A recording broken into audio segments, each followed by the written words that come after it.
Do you remember before, just like before all of this? We had lives that we were living. I know it can feel like a totally different world, but I want you to try to think back to that first Sunday of Lent.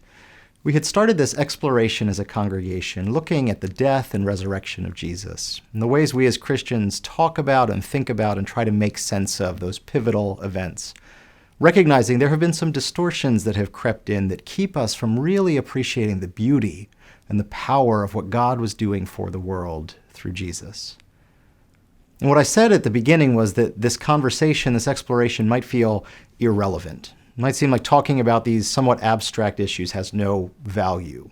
These questions of who cares and so what? We're going to be right at the very edge of our consciousness the whole time. But what I asked you to do was to just hold on to those questions and wait until Palm Sunday, when I was going to bring in some reinforcements, someone to help me make the case that the ways we think and speak about God matter deeply for our daily lives. And I was looking forward to having a conversation during our Sunday worship with Dave Beauchart. Dave's the incoming president of Anabaptist Mennonite Biblical Seminary and a scholar and a theologian and a Mennonite church leader. And I was really excited to have this conversation as part of our Palm Sunday worship service, asking, why do our theological convictions matter? Obviously, Dave did not come into Pennsylvania, but he was generous enough to give me some of his time and allow me to record a conversation with him, exploring some of these same questions. We aren't talking as much specifically about the death and resurrection of Jesus, but we're talking about why theology matters even in a time of global crisis. You might hear us allude to some concepts that are found in the book of Ephesians in the 4th chapter, where I invite you to hear as I read these words. I, therefore, the prisoner in the Lord, beg you to lead a life worthy of the calling to which you have been called, with all humility and gentleness, with patience, bearing with one another in love, making every effort to maintain the unity of the Spirit in the bond of peace. There is one body and one Spirit, just as you were called to the one hope of your calling, one Lord, one faith, one baptism, one God and Father of all, who is above all and through all and in all. But each of us was given grace, according to the measure of Christ's gift. Therefore it is said, when he ascended on high, he made captivity itself a captive. He gave gifts to his people. When it says he ascended, what does it mean but that he had also descended into the lower parts of the earth? He who descended is the same one who ascended far above all the heavens so that he might fill all things. The gifts he gave were that some would be apostles, some prophets, some evangelists, some pastors and teachers, to equip the saints for the work of ministry, for building up the body of Christ until all of us come to the unity of the faith and the knowledge of the Son of God, to maturity, to the measure of the full stature of Christ. We must no longer be children tossed to and fro and blown about by every wind of doctrine, by people's trickery, by their craftiness and deceitful scheming, but speaking the truth in love, we must grow up in every way into him who is the head, into Christ, from whom the whole body, joined and knit together by every ligament with which it is equipped, as each part is working properly, promotes the body's growth in building itself up in love. I very much wish we could be having this conversation in person, that Dave could be here, that we all could be together, but that's not our reality. But we did try to take advantage of the medium. So there are a few points that you'll see that Dave or I lapse into some technical jargon, some words that might be less familiar. So I tried to clear that up right away, taking advantage of the format of video. So I hope you appreciate this conversation about the value of our theological work with Dave Beauchart.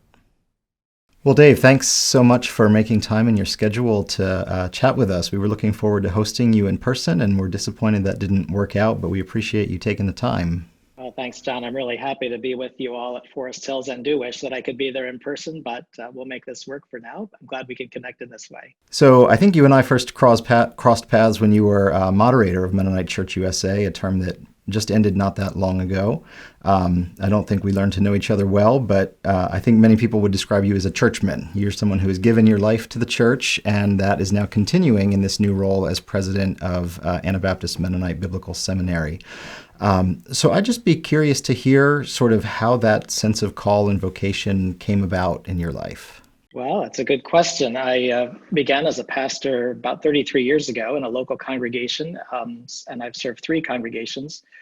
From there, I I was called to be a area conference minister and was the conference minister for Central Plains Mennonite Conference for 9 years prior to coming to AMBS. I served on the board of the seminary here from 1999 to 2007, and shortly after leaving the board of AMBS, joined the executive board, and then ultimately became the moderator of Mennonite Church USA. I think most of these roles were not roles that I particularly sought, but sort of sought me, and it's been a great opportunity to serve the church in all of these different ways.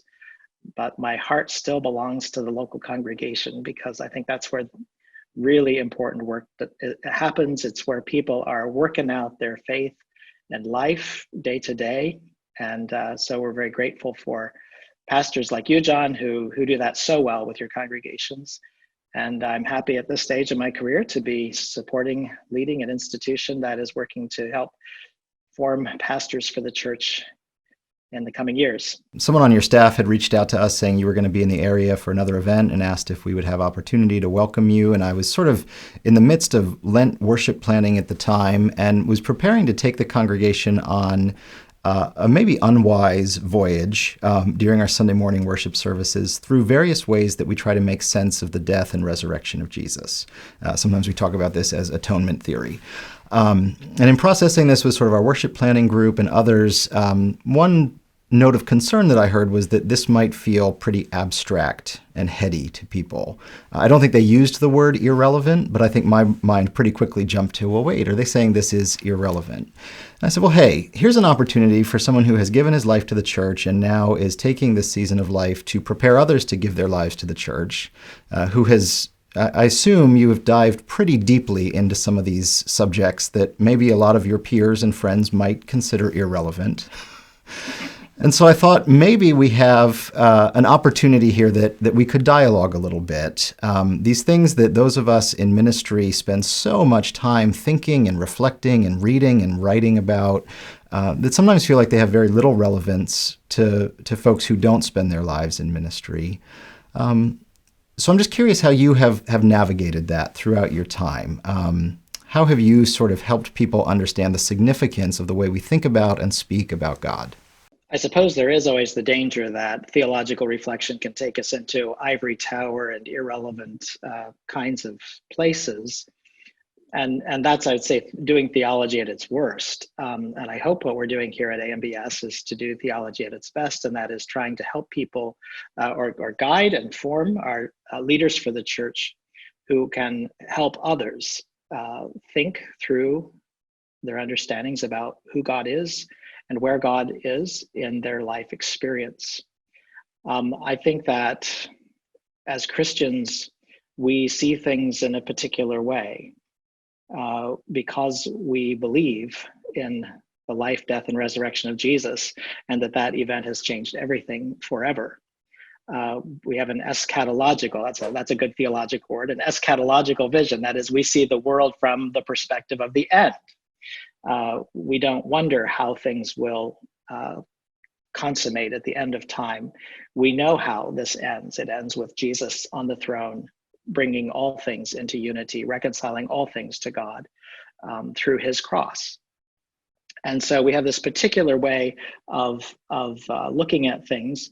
And I think times of crisis like we're in right now reveal the mettle of our daily spiritual disciplines, both as pastors and those who have done a lot of theological preparation for our work, but also for the persons in our pews. And I think we need people in our congregations thinking theologically, leaders for our congregations thinking theologically, to help guide members in our congregations to also think theologically, so that we have clarity about where is God in the midst of this crisis, and how do we understand God's movement in the midst of this crisis, and what is the call for each of us in the midst of this crisis, and to do that in a reliable way, a way that is reliable and has validity.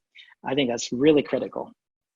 I think within the academy, we recognize that history and theology are two separate disciplines. But I think in the congregation, there's often a lot of overlap, that part of the way we do our thinking about God at least at its best, as we reflect on how those who came before us have thought about God.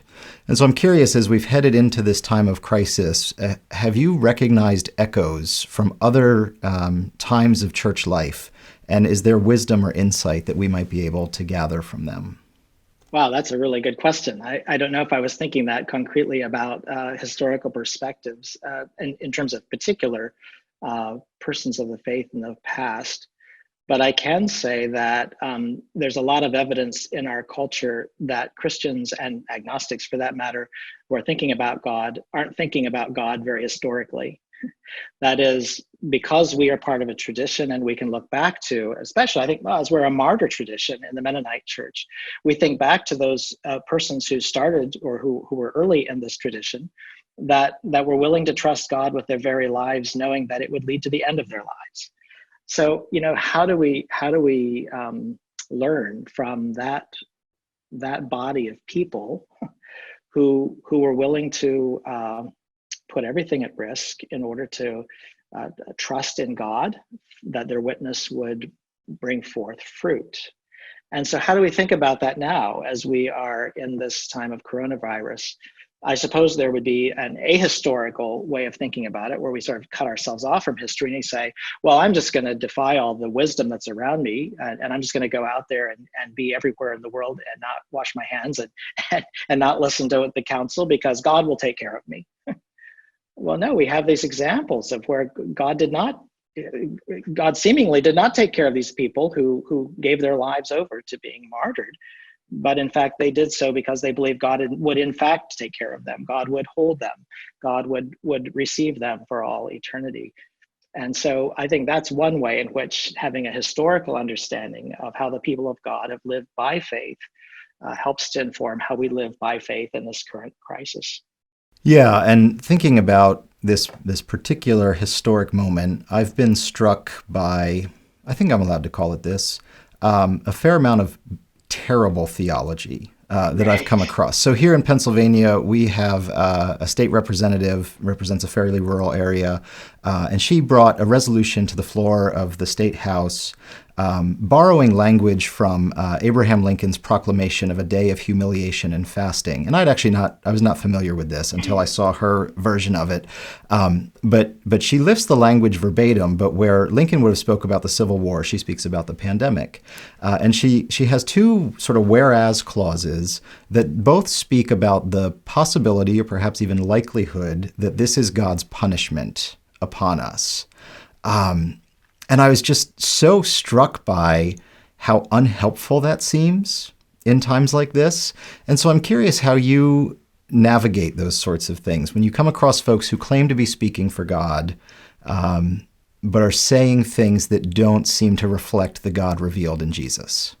Oh, wow. There's a lot of that going on around in my community today, John. I've heard that very thing. Is God trying to punish us with this disease? It's the same kind of thinking that happens, in the classic situation where a parent loses a child and somebody says God must have had a purpose for this. There must be some reason for this. Or is God responsible for this virus, or is Satan responsible for this virus? Like, we can't decide that. Or we have the idolatrous thinking alive today that says, how quickly can we beat this virus and get back to the prosperous economy that we feel entitled to live in? And may that economy come back at Easter, we're hearing, right? Like, that's amazing, isn't it? To link that sort of prosperity understanding to the day we celebrate the resurrection of Jesus. Wow, that's an amazing thing. And it takes me, so this might link back into your question about history, because we think about how carefully the early Christians were historically in their catechesis, in their formation of Christian habits.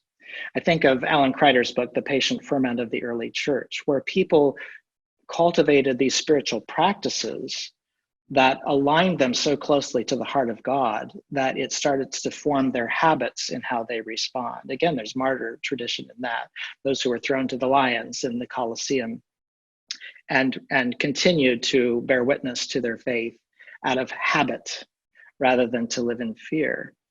When we don't have that careful practice of the lived experience of our faith, suddenly when we find ourselves in crisis, we have all this bad theology. It's like we haven't even really thought about where is God in all of this. And so agnostics and Christians alike tend to ask all of these crazy questions like, is this a punishment, or is this God's way of trying to get us all to turn back? And at the same time, I don't want to be too hard on these people and their questions, because even the questions themselves are a sign of seeking, right? They're a sign of looking and longing. So if that's where it needs to start, so be it.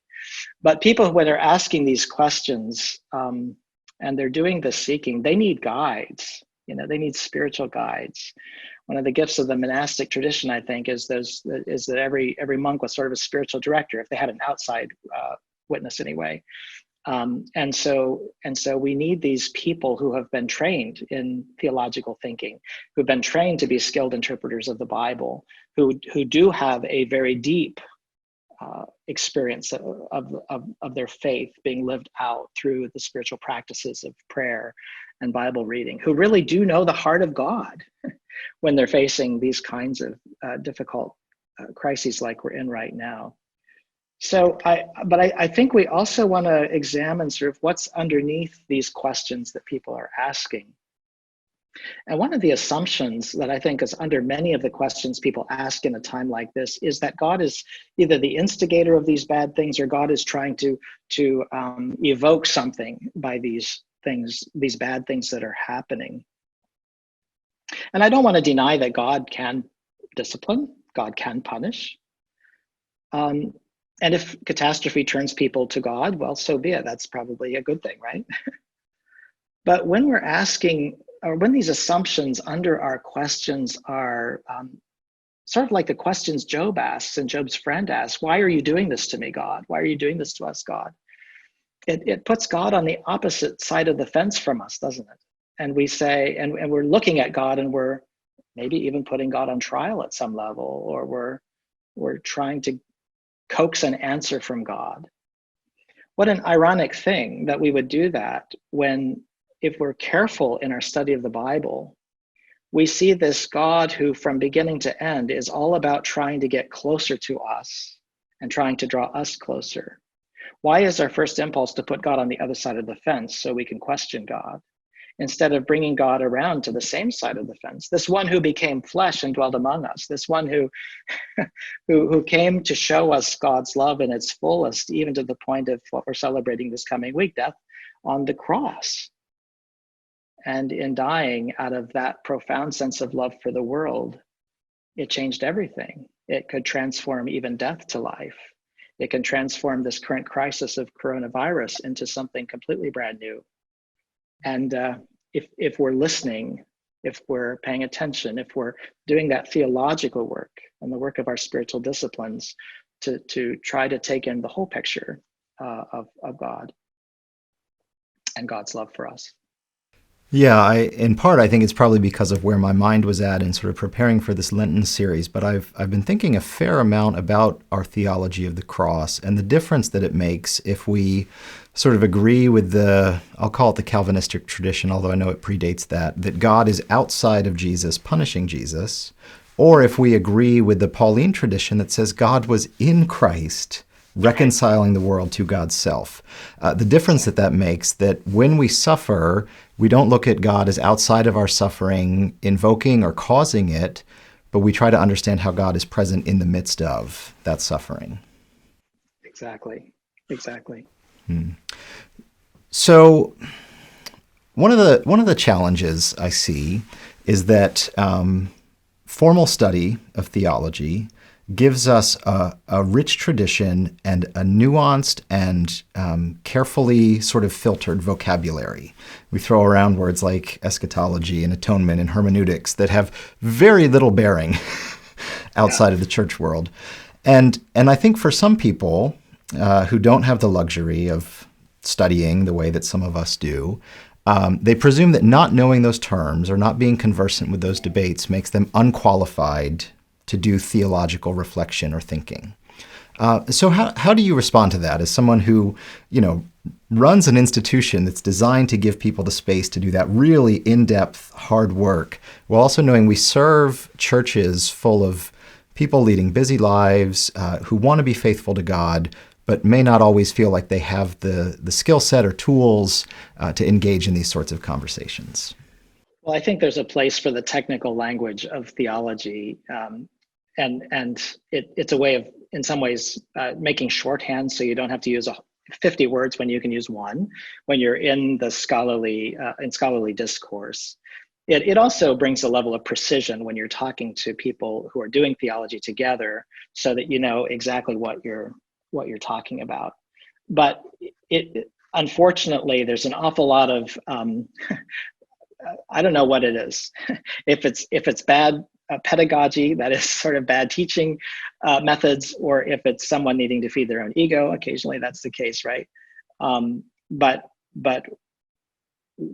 whenever we're doing teaching, whether it's me as a seminary president or professor, or you as a pastor or a Sunday school teacher, when you start using words that are of such a technical nature that you either don't unpack them so that they're accessible, or you're using shorthand to just get best use of time, but you're running past people, you're really doing a disservice to those that you're working with. In my experience, actually, theology, the older I get, the more I've moved toward the academy, the more basic I believe theological work really is. And so my vision at the seminary is that we are not only training leaders for the church to be good theologians in residence in their congregations, but a part of what it means to be a good theologian in residence is that you are not just sharing the knowledge that you've gained through your study, but that you are teaching other people how to be good theologians themselves. And so get the language out of the way, find the language that communicates. It's a missional perspective in my mind. It's what Andrew Walls talked about in his missiology, that the gospel is always at home in every context, and the gospel is always foreign to every context. And so part of making the gospel at home in every context is making sure that we're finding language that really communicates, and language that empowers the people we're working with rather than disempowering the people that we're working with. Good theology in the congregation is always empowering and enriching and calling forth the best out of people, not making them feel stupid or incompetent because the pastor or the teacher is somehow much more knowledgeable than we are. So we constantly got to be working at that. So I'm always thinking about how do we take it, that teaching that we're doing here, to the next step, so that we're not just forming leaders who are smart people who talk about theology in their churches, but are teaching other people how to become better equipped to do theology themselves. I think in sort of ecumenical circles, Mennonites are not known for our careful theological work. There's a very high emphasis on discipleship as ethics in action, which are part of what drew me to the Mennonite Church as someone who didn't grow up in this tradition. So how have you worked either at the seminary or as a pastor or a conference leader to sort of marry those two streams, the reflective intellectual tradition and sort of the active discipleship and ethics? Yeah, that's a great question. And I don't know if you followed my work when I was a conference minister or not, but this was really an area that I felt convicted to work on behalf of the regional conference that I was leading. In any tradition, when you have these where you have your strong suit or your particular charism, we might say, and for Mennonites that's in ethics and peace and justice kinds of things. You also have your blind spots, and I think we have our own. And somewhere after World War II, Mennonite theology really began to emphasize ethics much more than consolidating a core understanding of spirituality, piety, what it means to be a worshiping community. We focus much more on having the right answer for the hardest questions of the world, and making sure that that was always framed in an understanding of biblical peace and justice, which I think is a great. It's a charism of the Mennonite Church for sure. But somehow, in our emphasis on ethical practice, we began to marginalize the spiritual practices of the Christian life. the classical spiritual practices of worship and prayer and fasting and hospitality and reconciliation as spiritual practice, not just ethical practice, and evangelism, that is sharing testimony of what God is doing in my life. And so I think that it's been important in my own journey as both a church leader and now something of an academic school administrator to be counterbalancing the emphasis on ethical practice. Because if all you're doing is going around the world trying to set everything right yourself, it can lead you to that. What is Parker Palmer talk about functional atheism, where if anything good's going to happen around you, it's going to happen because of us, right? It's going to depend on us. And that our peace and justice emphasis can take us there so easily. We got to be out there making peace with everything and setting everything to right, like it's in our power to do that. It's a really important corrective, and it goes to this thing I was talking about early in our conversation about what happens when we haven't really been nurturing the lived practice of our faith in those spiritual practices. When we come up against something that's really hard, like coronavirus, or a threat to our lives, whatever that might be, we kind of come up empty because nothing's been poured into the well of our spirituality. And so we might even know what the right answer is, but we feel impotent to know how to respond to the moment of crisis. And so we need both of these things. It's sort of like breathing, right? Like inhaling spiritual practice so that we can exhale the ethical witness in the world. Both of these need to be there. Every tradition, I think, works at that balance and does it better or worse. And we have our moments where we're too extreme in one way and need to balance the other. That's why we're trying to work at the seminary we have a strong emphasis on formation of the people that we're teaching here, as other seminaries I know do. But it's much more focusing today on the spiritual formation of the individuals who are here so that they can draw out of that deep well the kind of witness that then leads to an ethical practice or an ethical witness in the world. Mm. Yeah, I am realizing through this time that I'm not sure I have as robust a theology of worship as I thought I did, because we sort of discovered fairly early on, shortly before our governor announced that schools would be closed, that we were not going to be gathering in person to worship together. And my mind, and some of it is how I'm wired in my background, my mind jumped pretty quickly to, well, technically, what are the technical things we can do to provide people with religious content? And we're still working at that, and this conversation is part of that. But I feel like I'm just, this is a crisis, and so I'm not trying to be too hard on myself or anyone else. But I do wish we had a little more space for reflection and conversation. Is it possible for us to worship together without being together? And if we say that it is possible, why? And if we say that it is not possible, then what are the ramifications of that? I don't know if you've been navigating those conversations as well in church life, but it's just struck me how poorly prepared I was to address those questions. Wow, right. We're all working at that really hard right now, John, and I've been impressed with how many people are just flooding the internet and Facebook with resources to help us think about how we worship together, and if it's possible, yes, and if so, then what? And if there's a gift in any of this, it's that all the forms are being taken away, right?